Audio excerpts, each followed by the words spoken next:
ఆ యొక్క ముదిమి యందు కూడా బెషబా వస్తుంది సడన్గా. అసలే చలికి వణికిపోతా ఉండి ఇప్పుడు సాయంకాలం చనిపోతాడినప్పుడు నువ్వు చెప్పింది ఏంది, జరుగుతున్నది ఏంది? నా కుమారుడు సొలొమోను రాజుని చేస్తానన్నావు, అక్కడ అదోనియా రాజుగా ప్రకటించుకున్నాడు. ఏంది ఆ అరుపులు అవన్నీ ఏంటి, ఆ స్వరం అదే అని ఆమె కూడా వచ్చి వదలలేదు వృద్ధాప్యంలో. మీకాలు ఈయన నాట్యం చేస్తుంటే చాలా ఎగతాళి చేసింది. అబ్షలోము అందమైన కుమారుడు, పంచప్రాణాలు అబ్షలోము అంటే, వాడి ద్వారా కూడా శ్రమ. ఏంటంటే దివాలా తీసిన వాళ్ళలాగా కాళ్ళకి చెప్పులు లేకుండా ఒలీవా పర్వతం మీదకి తల మీద గుడ్డ కప్పుకొని చెంగు కప్పుకొని అంటారు కదా, పారిపోయినాడు అబ్షలోము గురించి. ఎప్పుడు సుఖంగా ఉన్నాడు దావీదు.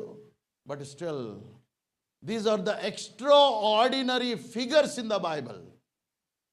వీటితో పోల్చుకుంటే, వీరితో పోల్చుకుంటే మనకు కలిగేటువంటి శ్రమలే కాదు.